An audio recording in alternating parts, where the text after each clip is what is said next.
Salawat dan salam senantiasa tercurah limpah kepada junjungan kita Nabi Muhammad Sallallahu Alaihi Wasallam dan juga kepada keluarganya, pada sahabatnya dan umatnya sampai akhir zaman.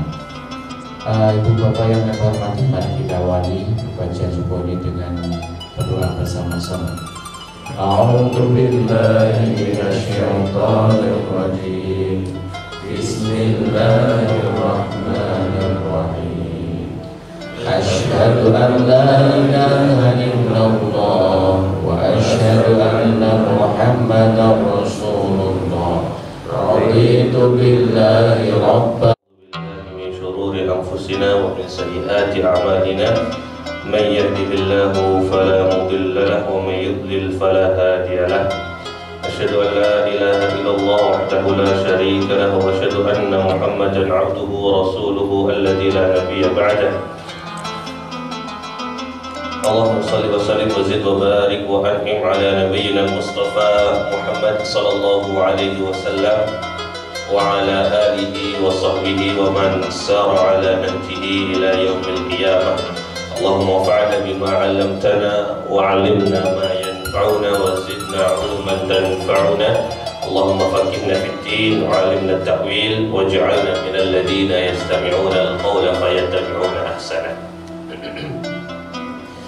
Alhamdulillah Rabbil Alamin. Bapak dan Ibu sekalian rahimakumullah, di hari yang berbahagia ini, di hari yang mulia, di bulan Dzulhijjah, sebagian saudara-saudara kita setelah menyelesaikan hari tasyrik, sebagian saudara-saudara kita hari ini masih hari tasyrik, karena perbedaan hari raya Idul Adha, tapi tidak menjadi masalah karena perbedaan itu sudah menjadi sunnatullah, sudah menjadi ketetapan Allah Subhanahu wa Ta'ala. Yang terpenting bagi kita adalah bagaimana untuk mencoba tetap akur, tetap rukun sesama saudara muslim.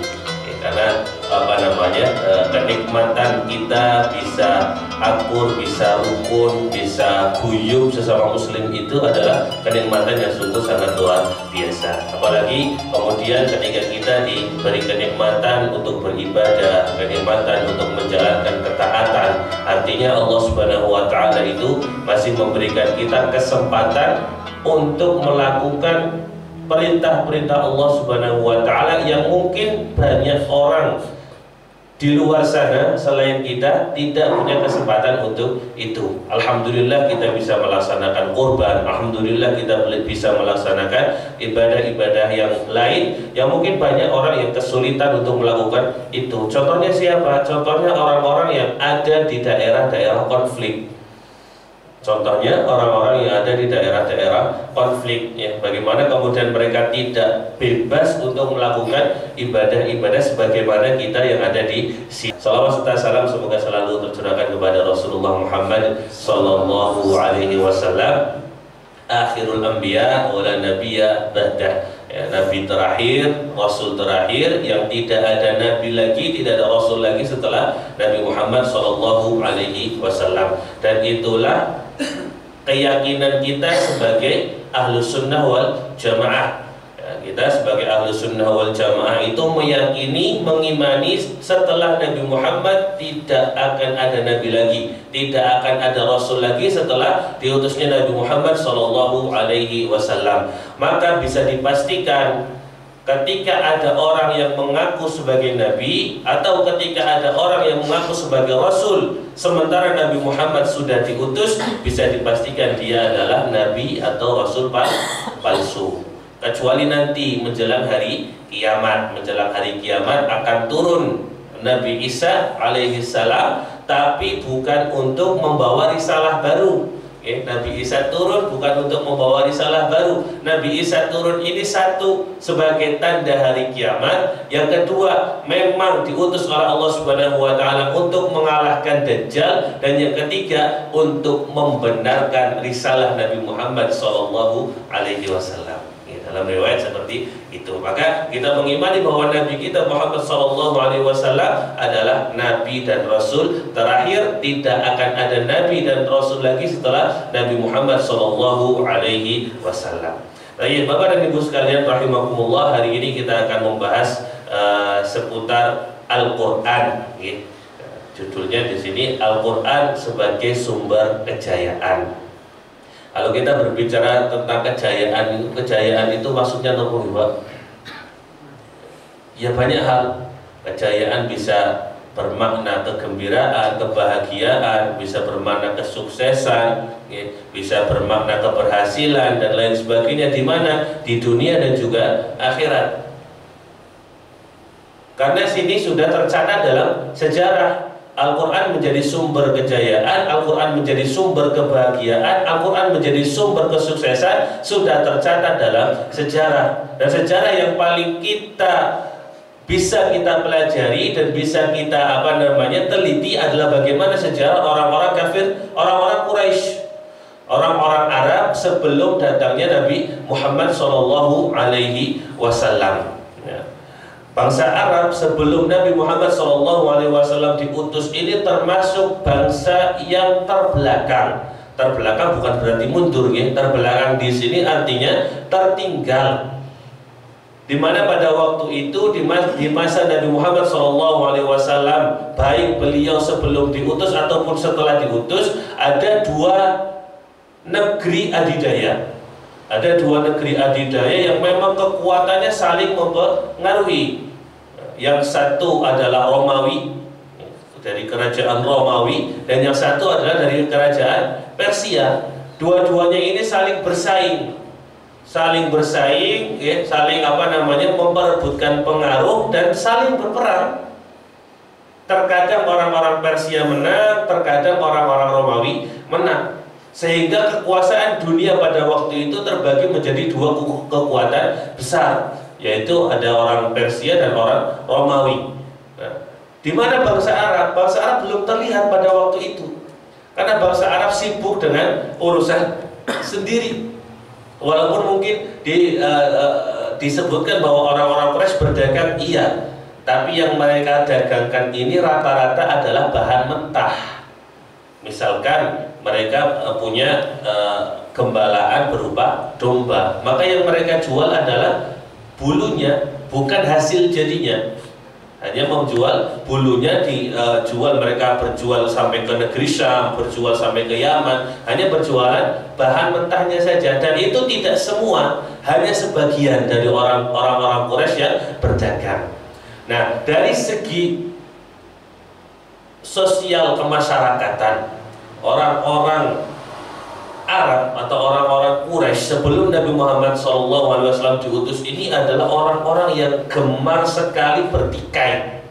Hobinya itu senang banget rusuh, hobinya itu senang banget perang. Dalam sebuah riwayat disebutkan ada dua penggembala, yang satu penggembala onta, yang satu penggembalanya laki-laki, yang satu penggembalanya perempuan. Nah, dua penggembala ini berasal dari dua kabilah yang berbeda. Nah, kabilah ini nopo di sini?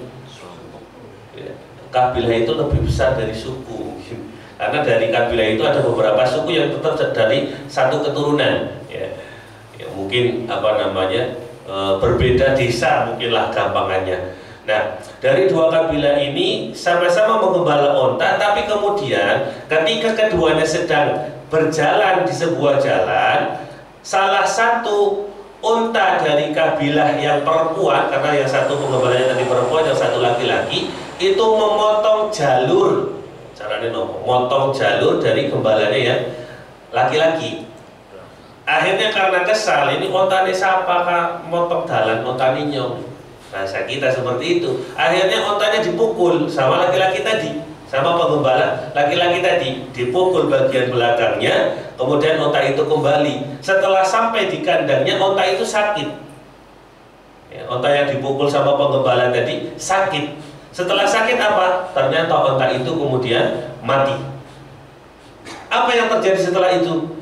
Setelah itu terjadi perang antara dua kabilah ini. Tidak hanya satu hari maupun 2 hari, tapi terjadi perang selama 40 tahun gara-gara satu onta mati.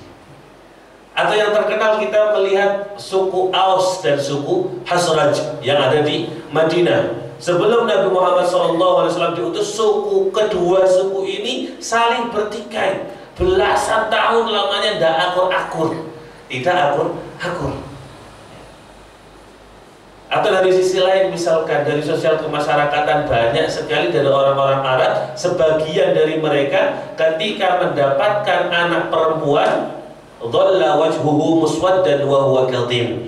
Mereka itu kemudian merasa malu, marah kepada istrinya. Loh, kenapa sih kamu melahirkan anak perempuan?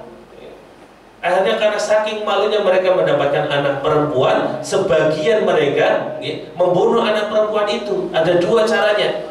Yang pertama, dikubur ketika masih bayi, dikubur hidup-hidup. Yang kedua, ketika mereka sudah dewasa, sudah menjelang umur pernikahan, baru mereka dibunuh.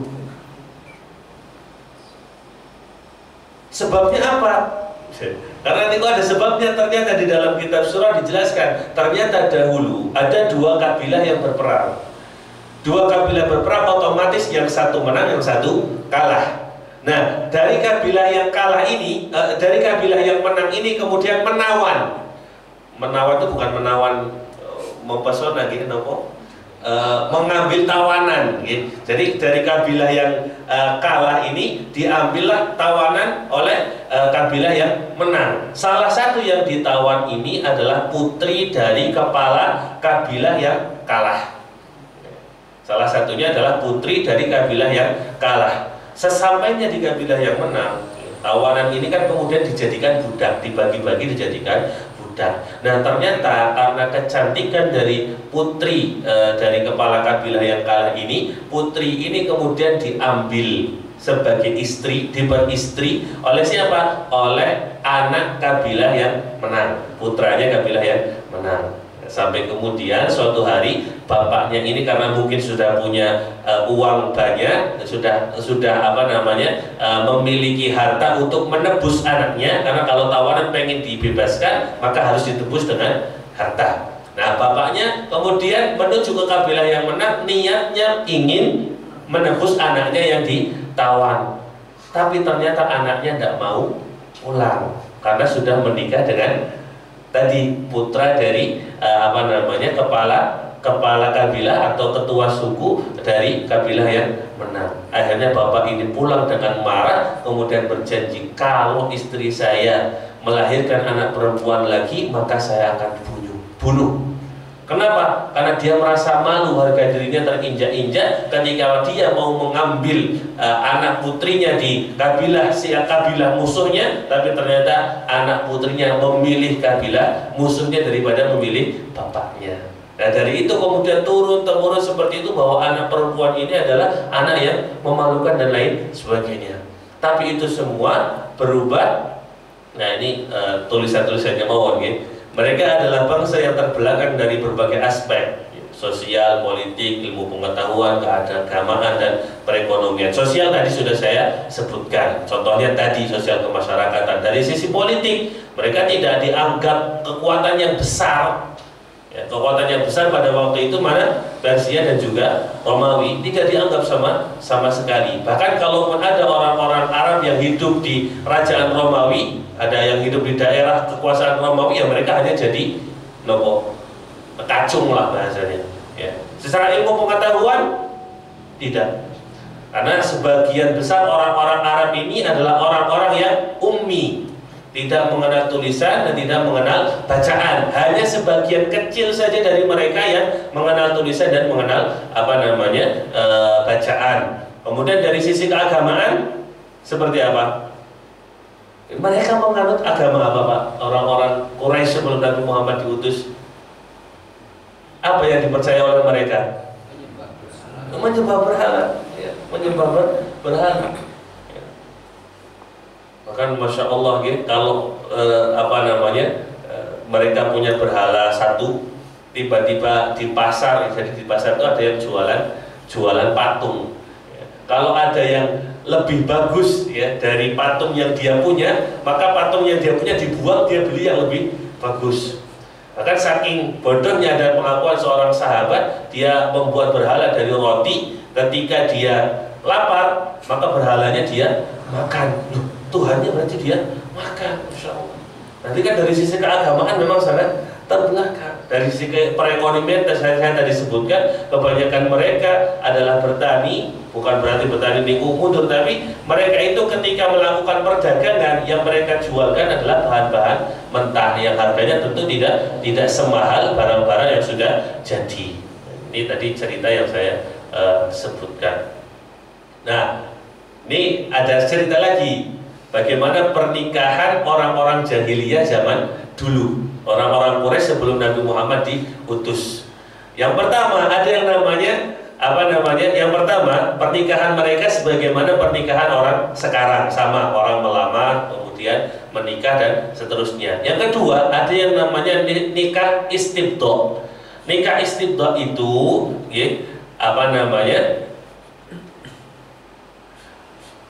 seorang suami ini menyuruh istrinya ngapunten berhubungan dengan orang lain, dengan laki-laki lain yang dianggap laki-laki itu memiliki kemuliaan, entah itu kemuliaan jabatan atau mungkin kemuliaan nasab. Jadi panjenengan bayangkan saja ketika ada seorang laki-laki, dia punya istri, malah nyuruh istrinya itu untuk berhubungan dengan laki-laki lain yang dianggap punya kehormatan, baik itu jabatan ataupun nasab. Dia tidak boleh pulang sebelum dia hamil. Jadi laki-laki ini datang dari mungkin nasabnya adalah nasab yang bukan nasab unggul, ya, artinya bukan dari tokoh-tokoh yang memiliki pengaruh di Arab, bukan bangsawan Arab, orang-orang yang kemudian datang dari rakyat biasa. Dia pengen nanti keturunannya, dia pengen anaknya nanti adalah lahir dari bangsawan. Akhirnya minta istrinya untuk berhubungan dengan orang tadi. Ya Allah, Masya Allah. Kemudian ada yang namanya nikah borongan. Nikah borongan itu ya, sekelompok orang laki-laki kurang dari 10, mereka mendatangi seorang wanita dan semuanya menggauli wanita tersebut. Setelah itu wanita itu hamil dan melahirkan. Ketika sudah melahirkan, sekelompok laki-laki tadi dikumpulkan dan wanita itu nanti akan memilih siapa bapak dari anaknya. Penak temen ya gitu, yang berhubungan dengan dia rombongan laki-laki, tapi ketika milih bapaknya tinggal milih, walaupun mungkin yang asli bukan itu bapaknya, kan bisa jadi ada beberapa orang bapaknya yang ini si A, tapi ternyata yang dipilih adalah si B, dan yang dipilih ini tidak boleh menolak, harus mau. Kemudian yang keempat ada pernikahan terhadap wanita pezina. Jadi zaman orang-orang Quraisy dulu, rumahnya seorang wanita pezina itu ada tandanya, ada benderanya. Jadi jelas ketika ada orang ada rumah kok di situ ada benderanya, orang-orang itu sudah tahu, oh, wanita ini adalah wanita yang pekerjaannya adalah sebagai, ya kalau sekarang mungkin disebutnya kupu-kupu malam nopo-nopo gitu. Nah, tapi nanti ya, ketika wanita ini wanita ini hamil, orang-orang yang pernah berhubungan dengan si pezina ini akan dikumpulkan. Berarti kira-kira lebih dari 10 atau kurang dari 10? Lebih dari 10 dikumpulkan ya. Kemudian setelah anaknya lahir, wanita ini tinggal memilih mana bapaknya. Milih mana bapaknya. Kira-kira kalau seperti ini dunia persilatan seperti apa Bapak Ibu? Ambiar nih, tidak bisa nasab itu dilihat ya. Nasab itu jadi tidak jelas anaknya ini anak siapa, apakah betul-betul anak dari laki-laki ini atau bukan. Karena seperti itulah kehidupan orang-orang Arab ya, utamanya kabilah-kabilah di Arab sebelum Nabi Muhammad SAW diutus, walaupun mereka juga memiliki sifat-sifat yang baik. Lalu bagaimana setelah Nabi Muhammad SAW diutus? Akhirnya setelah Nabi Muhammad SAW diutus dalam kurun waktu 23 tahun, Nabi Muhammad SAW berhasil membina, mendidik dan mentarbiyah bangsa Arab sehingga mereka menjadi bangsa yang maju di berbagai aspek kehidupan. Saya kembali lagi ke sosial masyarakat tadi. Ketika orang-orang Arab sebelum Nabi Muhammad diutus ini suka berperang, suka berperang. Setelah Nabi Muhammad SAW diutus, bagaimana kondisi orang-orang Arab yang sudah masuk Islam? Bagaimana kondisi mereka? Mereka sangat akur. Bahkan sudah tidak ada perbedaan lagi mana orang merdeka dan mana budak.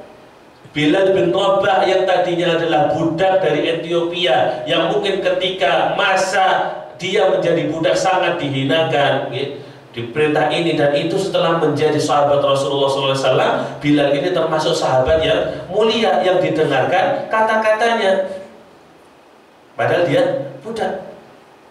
Sebelumnya Ibnu Mas'ud yang dahulu hanya mengembalakan gembala milik Umayyah bin Khalaf, ketika menjadi sahabat Rasulullah SAW, dia menjadi guru Al-Quran, jadi menjadi ulamanya para sahabat.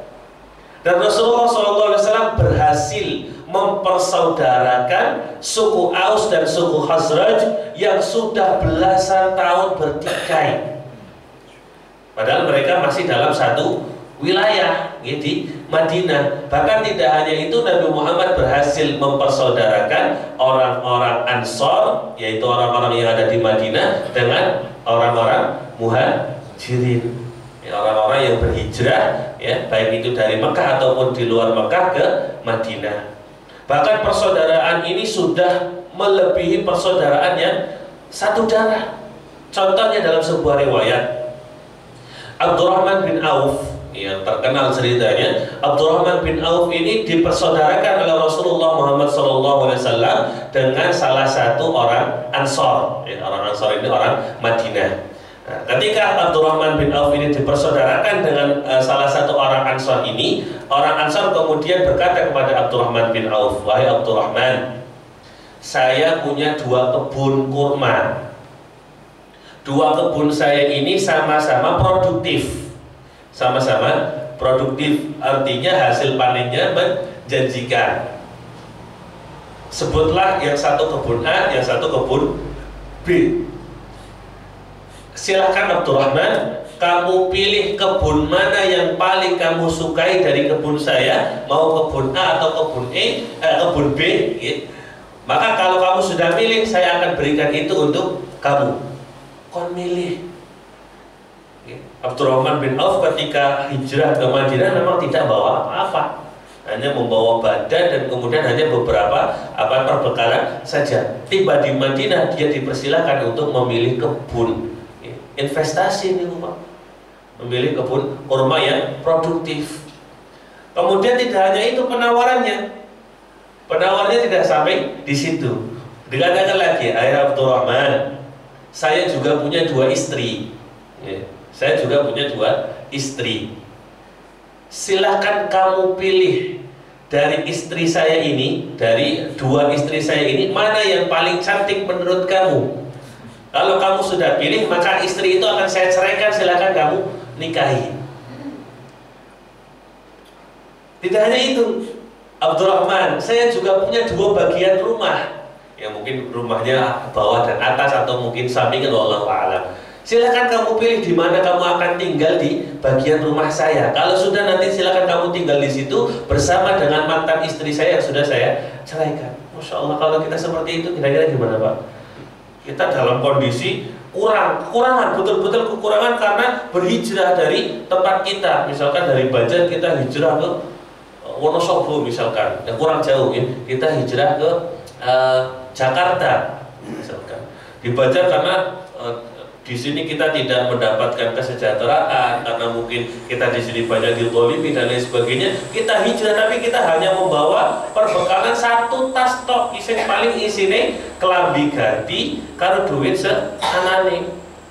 Tiba di Jakarta, tiba-tiba kita dipersaudarakan dengan orang Jakarta. Orang Jakarta jadi menawarkan, "Ini saya punya 2 istri nih, kamu pilih 1 lah, nanti kamu nikahin dia.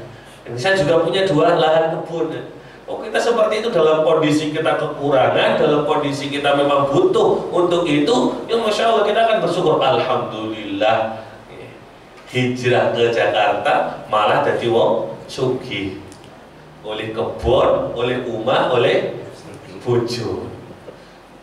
Tapi tidak, Ini membuktikan ternyata ketika Rasulullah SAW mempersaudarakan antara orang-orang Ansar dan orang-orang Muhajirin, persaudaraan mereka sudah mengikat bahkan melebihi persaudaraan yang sedarah. Masya Allah. Maka seperti itulah seharusnya kita bersaudara sesama Muslim. Ya, bantu niku aja angel-angel aja pelit-pelit. Tapi kemudian karena Abdurrahman bin Auf ini bukan menolak sebetulnya, tapi Abdurrahman bin Auf pengen berusaha sendiri. Dia katakan terima kasih, jazakumullah khairan, mungkin bahasa kita, jazakumullah khairan atas penawarannya.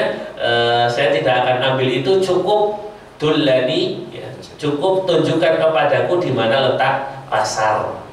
Abdurrahman bin Auf ini memang seorang nopo sekarang bahasa kerennya nih, entrepreneur lah, businessman gitu. Cukup tunjukkan kepada saya pasar. Ya, akhirnya dia ke pasar itu memulai bisnisnya dari yang dari kecil hingga kemudian sukses bisnisnya, bahkan sampai akhirnya nanti Abdurrahman bin Auf ini termasuk orang yang sangat berjasa kepada pasukan Rasulullah SAW yang akan dikirim untuk berperang melawan Romawi.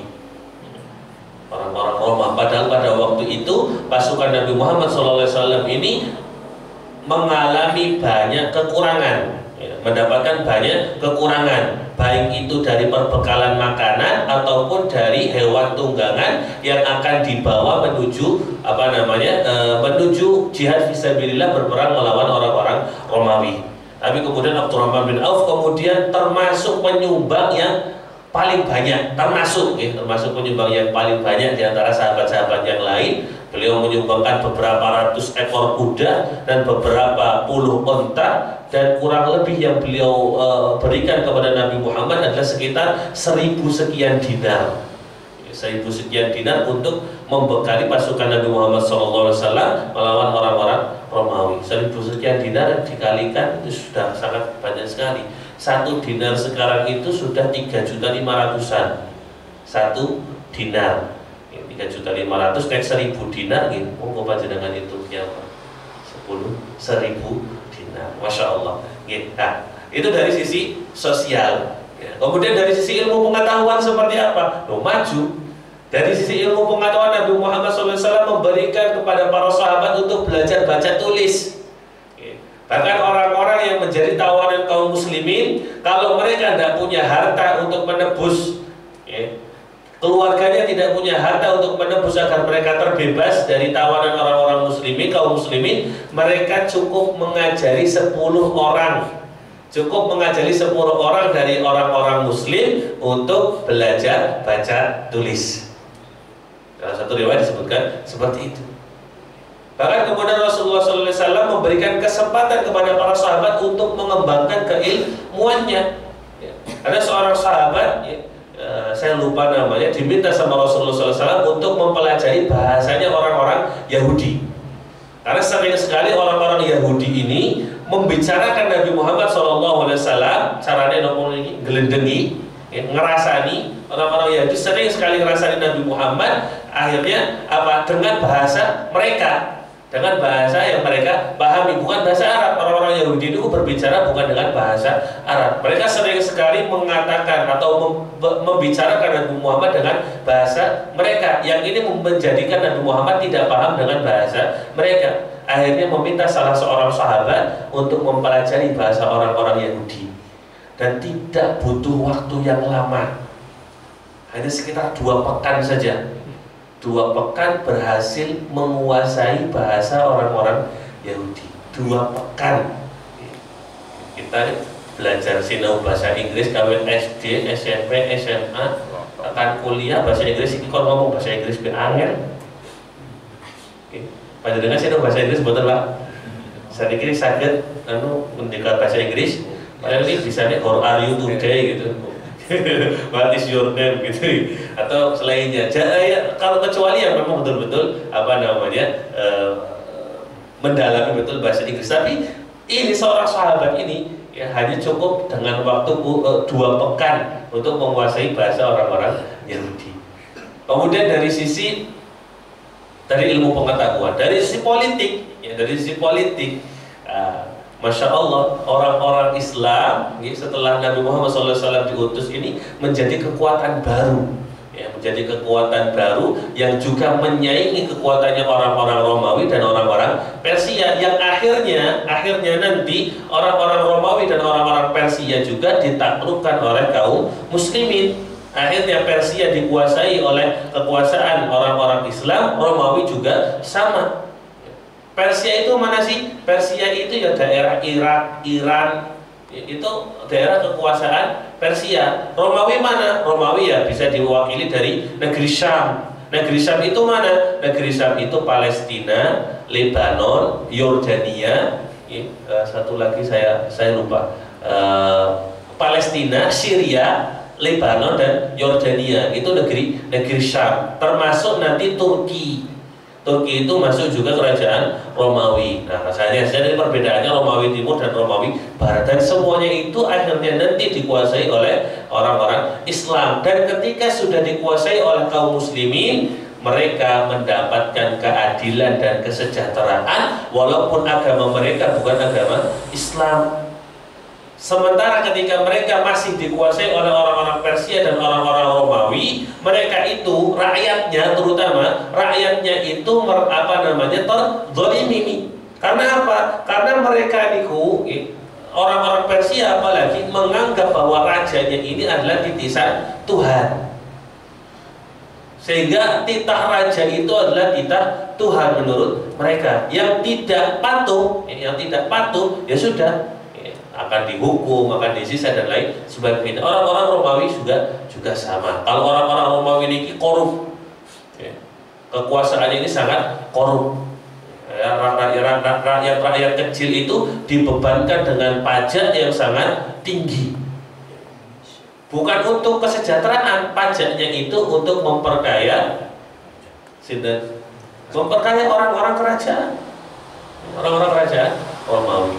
Datanglah Islam. Ketika Islam kemudian menguasai wilayah-wilayah yang tadinya wilayahnya Persia ataupun wilayahnya orang-orang Romawi, orang-orang yang di situ kemudian disejahterakan dan mendapatkan keadilan dan lain sebagainya. Apa rahasianya? Nah, sekarang kan kita tadi orang-orang Arab terbelakang secara sosial kemasyarakatan, politik, ilmu pengetahuan, perekonomian terbelakang sebelum Nabi Muhammad diutus. Tapi kemudian setelah Nabi Muhammad SAW diutus, akhirnya orang-orang Arab ini mengalami kemajuan di berbagai aspek kehidupan. Rahasianya apa? Apa yang menunjukkan Nabi Muhammad SAW diutus? Tandanya apa Nabi Muhammad SAW akan menjadi Nabi? Tandanya adalah turun kepada Nabi Muhammad SAW Al-Quran. Tanda Nabi Muhammad SAW diangkat menjadi Nabi ketika turun kepada Nabi Muhammad surat Al-Alaq ayat 1 sampai dengan ayat 5. Setelah itu Rasulullah Muhammad SAW mengajarkan Al-Quran kepada para sahabat. Dan ketika Rasulullah SAW mengajarkan Al-Quran kepada para sahabat, sahabat mengambilnya. Para sahabat kemudian mempelajarinya. Para sahabat kemudian mempelajari cara membacanya. Para sahabat kemudian mempelajari bagaimana cara mengamalkan Al-Quran itu. Lalu sebenarnya apa yang dilakukan oleh para sahabat, dilakukan oleh Rasulullah dan dilakukan oleh para sahabat sehingga tersebar Al-Quran ini? Mereka menjadi bangsa yang maju, bangsa yang kemudian yang tadinya kekuatannya tidak dianggap oleh dua negeri adidaya, kemudian bahkan bisa mengalahkan kekuatan dua negeri adidaya yaitu Persia dan Romawi. Apa yang kemudian mereka lakukan terhadap Al-Quran? Apa yang kemudian para sahabat lakukan terhadap Al-Quran? Pertama, satu, mereka benar-benar menjadikan Al-Quran sebagai referensi utama dalam kehidupan. Jadi Al-Quran ini betul-betul menjadi pedoman hidup bagi para sahabat. Kalau saya bertanya Pak, pada waktu itu adakah referensi lain selain Al-Quran? Di masa para sahabat, adakah referensi lain selain Al-Quran? Ada betul Pak? Ada. Referensi lain selain, maksudnya kitab-kitab pedoman lain selain Al-Quran pada waktu itu ada. Kenapa? Karena pada waktu itu orang-orang Yahudi, orang-orang Nasrani juga masih ada. Mereka berpegang dengan kitab-kitab mereka, ya.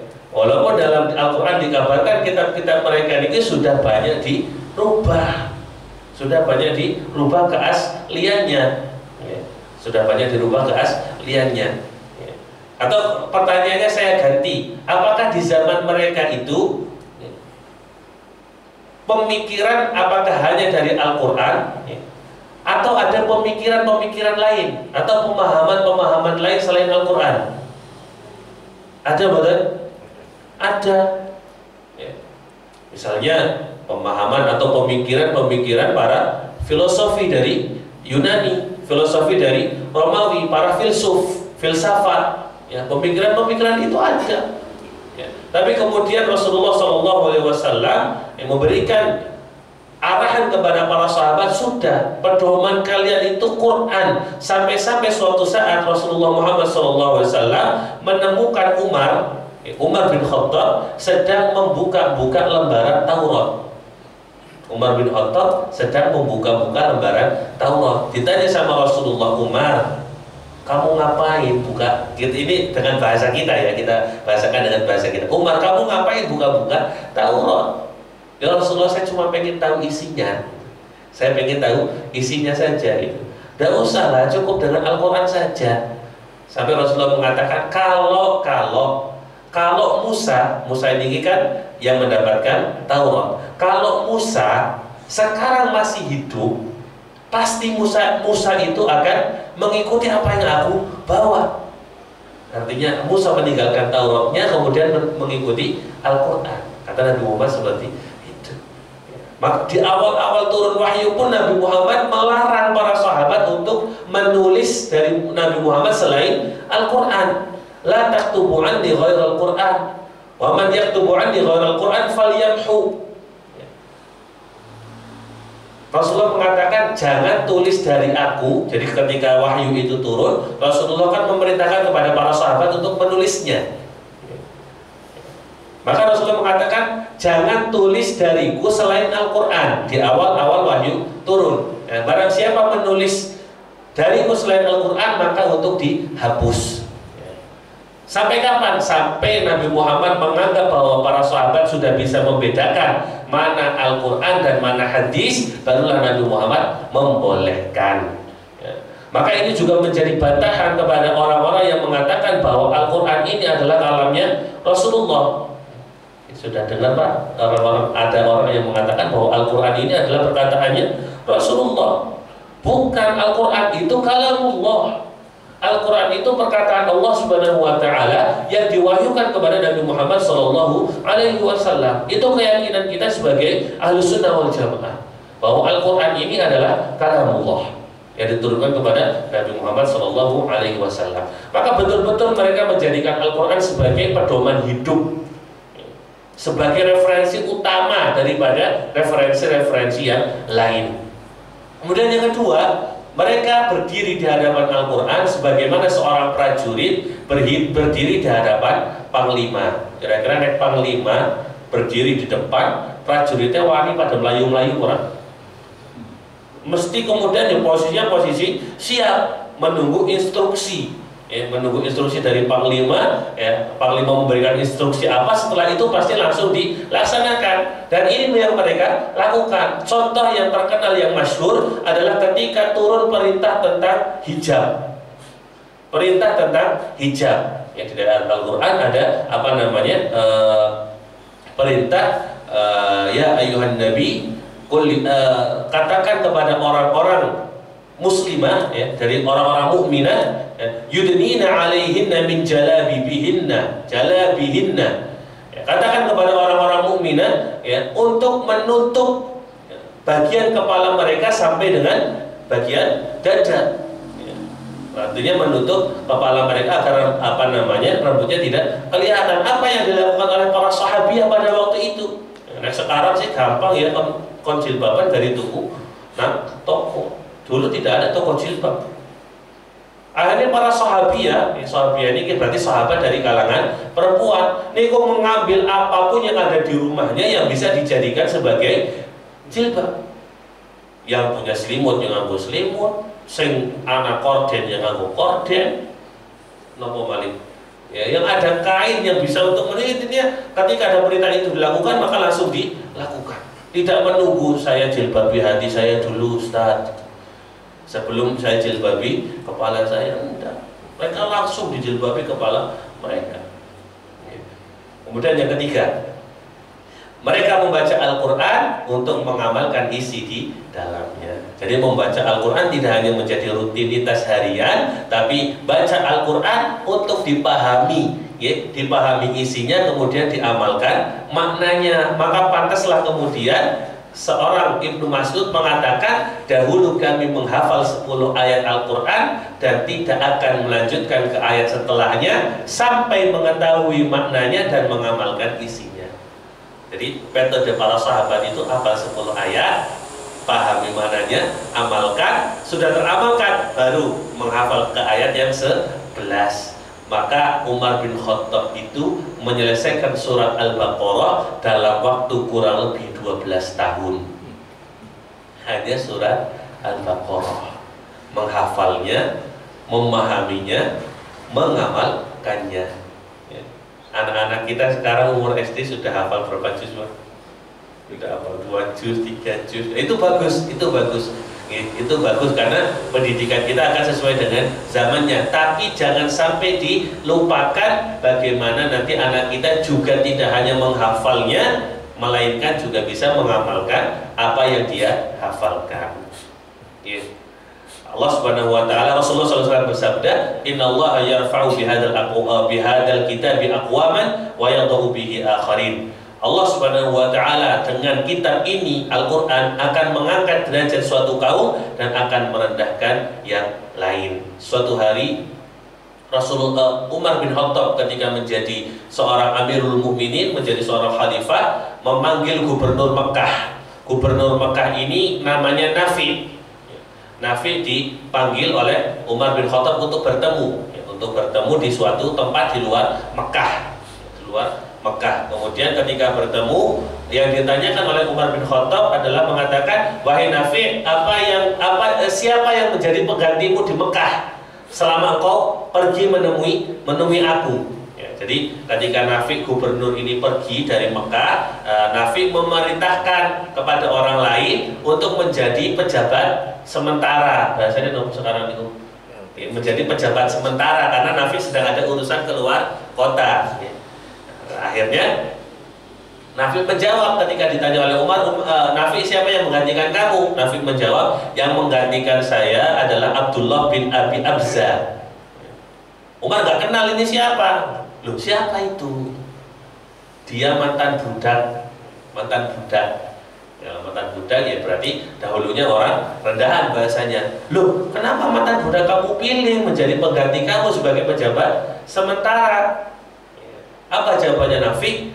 Karena dia qari'un li kitabillah, karena dia itu hafal Al-Quran, wahai Umar. Selain itu dia juga alim ilmal faraid, dia juga paham ilmu faraid, ilmu warisan, ilmu waris. Kemudian Umar mengatakan, innallaha yarfa'u bihadzal kitabi aqwaman wa yadh'u bihi akharin, mengabarkan kepada Nafi salah satu hadis Nabi Muhammad SAW. Padahal mungkin di Mekah, kalau kita berbicara di Mekah ini kan pusatnya tokoh-tokoh orang Quraisy. Pada waktu itu kan tidak mungkin keturunan mulia dari orang-orang Quraisy tidak ada, pasti ada. Entah itu dari Bani Abdul Muthalib atau Bani Adi atau Bani Abdus Syam dan lain sebagainya. Tapi Nafi kemudian memilih Abdullah bin Abi Abza ini sebagai pejabat sementara. Tersebab apa? Sebabnya adalah Abdullah bin Abi Abza ini seorang qari'un li kitabillah, seorang yang hafal Al-Quran. Masya Allah. Jadi mengangkat derajat suatu kaum. Lalu apa yang harus kita lakukan? Ini penutup. Apa yang kita lakukan sekarang? Kan kita itu sudah membahas cerita, membahas sirah, membahas bagaimana kondisi orang-orang Arab sebelum Nabi Muhammad diutus dan setelah Nabi Muhammad diutus. Maka sebelum kita mengetahui apa yang kita lakukan, kira-kira Pak, sekarang kaum muslimin itu terbelakang atau maju?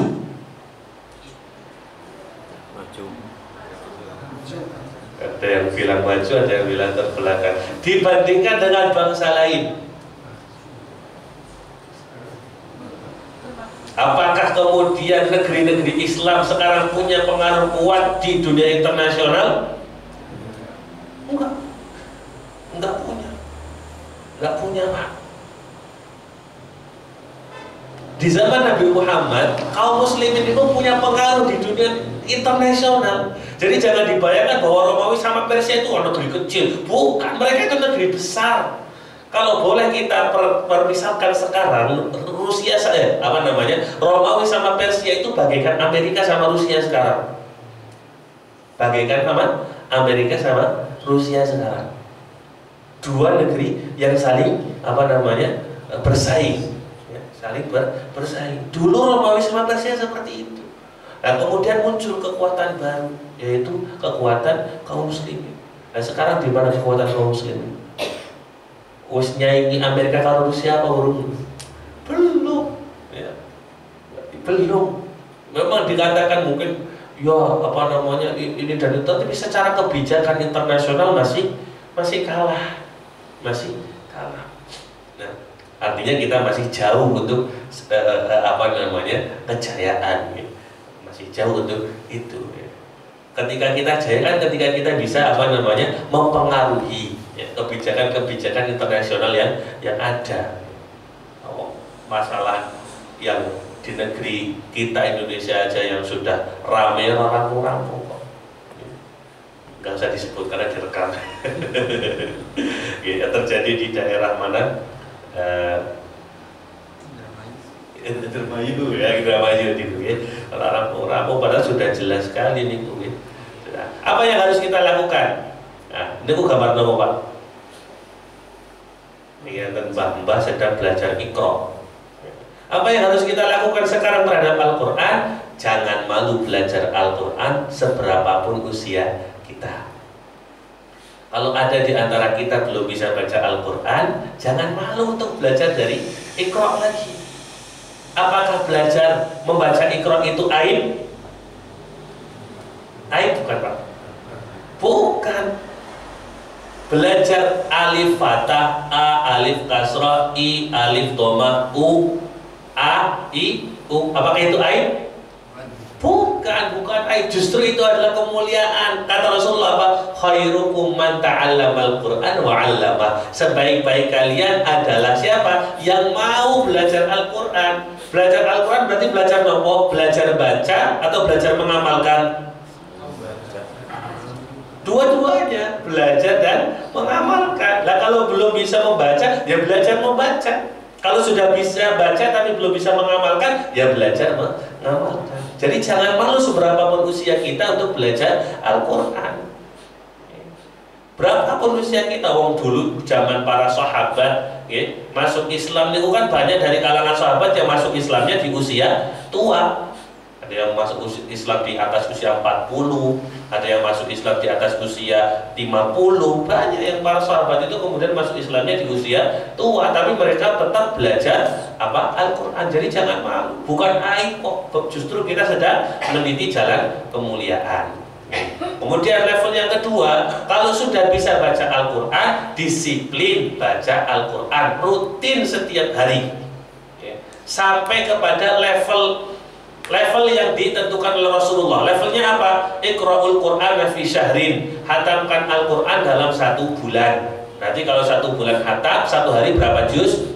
1 juz. Kalau belum bisa, yang penting baca Al-Quran setiap hari rutin, ya, semampu kita, ya, sampai dengan level 1 hari 1 juz, ya. Kemudian yang ketiga, berusaha memaknai makna yang terkandung di dalam ayat-ayat Al-Quran. Jadi berusaha memahami ayat-ayat dalam Al-Quran lewat apa? Yang paling gampang, pertama mencoba memahami lewat Al-Quran terjemah. Paling gampang. Kalau sudah, misalkan kita sudah selesai membaca Al-Quran 30 juz dengan terjemahannya, sudah pernah Pak? Sudah, alhamdulillah. Berarti naik levelnya, tafsir-tafsir yang ringkas. Tafsir-tafsir yang ringkas, ada judulnya tafsir Muyassar, sudah terjemahannya sekarang. Tafsir Muyassar hanya 1 jilid atau 2 jilid, tapi apa namanya, tafsir-tafsir ringkas, bukan tafsir-tafsir yang mendetail sampai berjilid-jilid. Kalau sudah seperti itu, sudah mencoba belajar memahami makna yang terkandung di dalam Al-Quran. Yang terakhir, mengamalkan Al-Quran secara bertahap. Sudah belajar membaca, sudah rutin membaca setiap hari, sudah mulai mencoba memahami maknanya, maka yang dilakukan setelahnya adalah mencoba mengamalkan Al-Quran secara bertahap. Ini yang perlu kita lakukan, sehingga nanti ketika tradisi yang saya sebutkan ini kita lakukan, kita harap tradisi ini berlaku juga kepada anak turun kita. Mungkin kita tidak mendapatkan kejayaan-kejayaan Islam sebagaimana yang dijanjikan oleh Rasulullah bahwa Islam ini akan kembali berjaya, tapi paling tidak kita menyiapkan generasi untuk menyambut kejayaan atau kemenangan kaum muslimin. Lewat apa? Ya lewat Al-Quran. Dengan apa? Ya dengan ini. Jangan malu belajar Al-Quran. Nanti kalau bapak-bapaknya, mbah-mbahnya belajar Al-Quran, otomatis nanti anak-anaknya juga akan ikut. Oh, bayi nyong baik, sinau ikrok, masanya orang. Kita sudah baca Al-Quran rutin setiap hari, setiap baca subuh, setiap baca maghrib, maka anak kita akan melihat, oh masya Allah, bapak ibu saya rajin baca Al-Quran, saya ikutan. Apalagi kalau kemudian kita mulai menghafal Al-Quran, pasti anak-anak kita juga akan mudah untuk diarahkan menghafalkan Al-Quran, sambil kemudian mencoba memahami maknanya dan mengamalkannya secara bertahap. Ini yang bisa kami sampaikan. Semoga bermanfaat bagi Bapak dan Ibu sekalian. Semoga juga kita bisa mengamalkan apa yang kita pelajari pada pagi hari ini, dan Allah Subhanahu wa taala mudahkan kita semuanya untuk melakukan ketaatan kepada Allah Subhanahu wa taala dan kita istiqomah di dalamnya. Wallahu muwaffiq ila aqwamit thoriq. Mohon maaf apabila ada perkataan yang kurang berkenan. Wabillahi taufiq wal hidayah wa taufiq illa billah. Assalamualaikum warahmatullahi wabarakatuh. Karena beliau mendapatkan wahyu Al-Quran. Malaikat pun yang paling mulia adalah malaikat Jibril yang mewahyukan Al-Quran. Tempat yang paling mulia adalah belajar, kemudian mengamalkan sampai mengamalkan setiap hari seperti itu. Bapak Ibu yang kami hormati, barangkali ada pertanyaan monggo kaitannya dengan materi hari ini atau yang lainnya.